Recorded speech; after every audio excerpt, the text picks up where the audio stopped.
Welcome to the Partardez channel. Today we explain Prophets Kings 2, chapter 7 in a clear and simple way, step by step.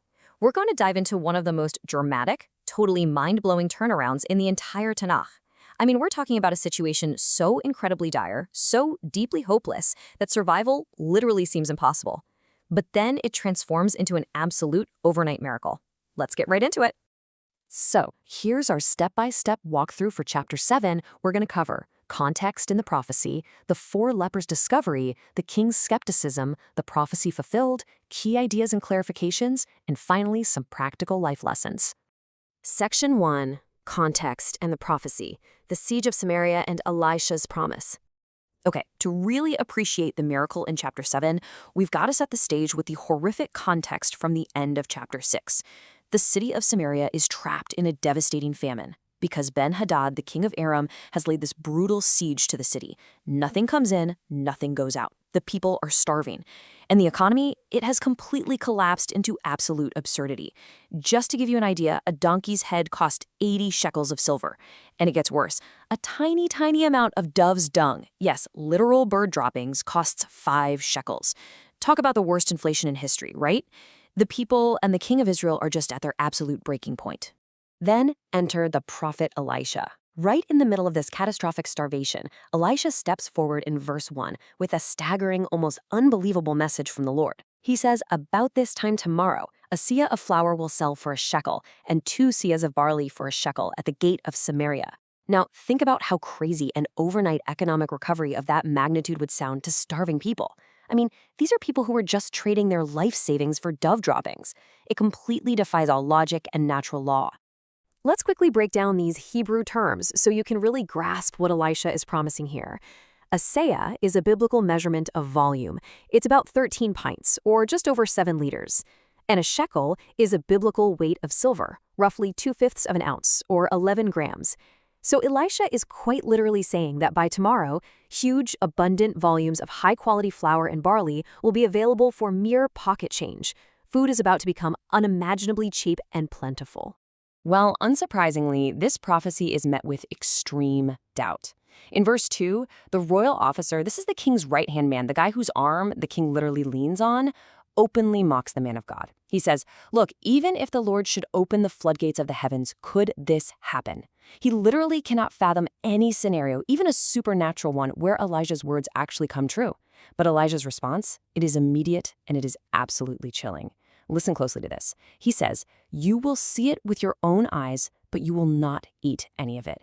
Keep that chilling promise in the back of your mind because it is going to become incredibly crucial later on. Section 2. The 4 lepers' discovery, the unlikely heroes at the city gate. All right, so this brings us to verses 3 and 4, and it shifts our focus completely away from the royal court down to the absolute lowest rung of society. We meet 4 men with a skin disease, leprosy, sitting right outside the city gates. The fascinating part here is how these 4 outcast men analyze their grim situation using strict, almost cold logic. Step 1, if they stay sitting at the gate, they just die of starvation. Step 2, if they go inside the city walls, well, the terrible famine is in there too, so they die anyway. Step 3, their only remaining variable is the enemy camp of the Arameans. If they surrender to them, maybe they get spared and live. If they get killed, well, they were going to die anyway. They realize they have literally nothing left to lose by walking straight into enemy territory. So at dusk, these 4 starving men walk toward the Aramean camp, basically expecting either a meal or an execution. But when they arrive at the edge of the camp, it is completely empty. Not a single soldier is there. Verses 5, 6, and 7 explain the absolute divine intervention that happened here. This is the core, simple meaning, the Peshat of the miracle. The Lord had caused the Arameans to hear the deafening sound of chariots, horses, and a massive, roaring army approaching. The Arameans totally panicked. They assumed the king of Israel had hired the Hittite and Egyptian kings to attack them, so in pure supernatural terror, they just abandoned their tents, their horses, their donkeys, and ran for their lives right into the fading dusk. Can you even imagine this scene in verse 8? These 4 starving outcasts just wander into this pristine, fully stocked military camp. They enter a tent, they eat, they drink, and then they start carrying off silver, gold, and clothes to hide them. They go and do this again with a second tent, but then their conscience kicks in. In verse 9, they look at each other and say, "We're not doing right. This is a day of good news, and we are keeping it to ourselves." They realize that if they just wait until daylight, punishment is going to overtake them. So to ensure we don't skip a single step of the story here, verses 10 and 11 tell us they immediately head back in the middle of the night. They call out to the city gatekeepers and report the unbelievable truth. The camp is empty, the horses are still tied up, and the enemy is just gone. Section 3. The king's skepticism. Fear in the face of good news. Word quickly reaches the palace in verse 12, and the king of Israel is woken up in the middle of the night. But instead of rejoicing, he's instantly gripped by suspicion. So you might wonder, why didn't the king believe the good news? Well, his fear is definitely cynical, but strategically, it makes total sense. He tells his officers, "I will tell you what the Arameans have done to us." He assumes the enemy knows Israel is starving, so they've simply hidden themselves in the surrounding countryside. It's a classic, brutal ambush tactic.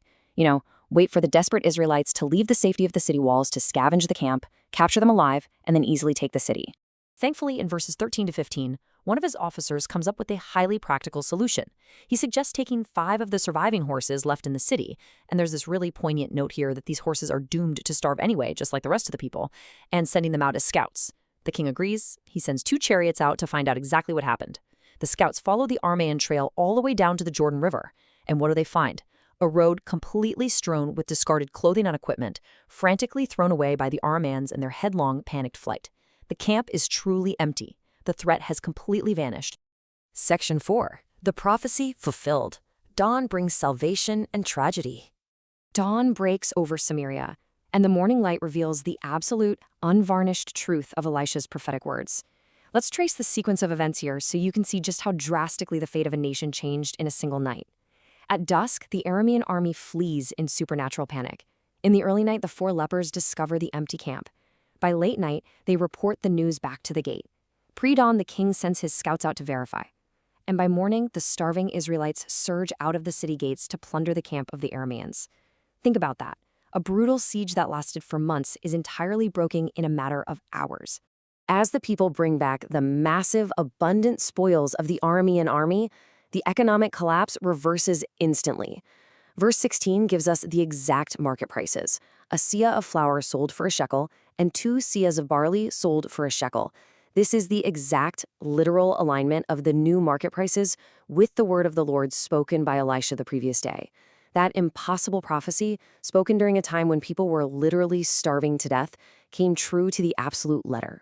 But the chapter actually ends on a really powerful note of tragic irony in verses 17 through 20. Remember the king's right-hand officer? The one who completely mocked Elisha's prophecy? Well, the king had put him in charge of the city gate to manage the crowds. The starving people, completely desperate for food, surged forward, and the officer was literally trampled to death right in the gateway. Verse 20 notes, "And that is exactly what happened to him, for the people trampled him in the gateway, and he died." He saw the miraculous abundance with his own eyes, exactly as Elijah promised. But because of his cynical disbelief, he never got to eat a single bite of it. Section 5. Key ideas and clarifications. Understanding the Peshat, or the simple meaning. Now that we've walked through the narrative, let's summarize the literal, historical takeaways. The simple meaning without needing to dive into deep symbolism. First, notice how God uses a purely natural means, the sheer, terrifying power of sound, to achieve a miraculous salvation. Second, the messengers of this rescue weren't mighty kings or brilliant generals. They were lepers, the absolute lowest, most outcast members of society. Third, we learn that prophecy in the Tanakh is exact and inescapable, down to the literal market price of barley. And finally, the economy of this nation wasn't fixed by human economic policy. It was fixed entirely by divine decree. Section 6. Practical life lessons, applying the chapter to ourselves. So why does this ancient text matter for your life today? Well, there are some incredibly powerful lessons here for self-improvement. First, never lose hope. Things in Samaria were as dark as they could possibly get, yet salvation arrived literally overnight from an entirely unexpected place. Second, beware of cynical doubt. The officer's complete inability to believe in a better tomorrow was his literal downfall. Third, share your blessings. When you stumble upon good fortune or truth, don't be greedy. Be like the lepers. When their conscience kicked in, share the good news with others. And finally, examine your logic. Sometimes sitting still and playing it safe is a guaranteed failure.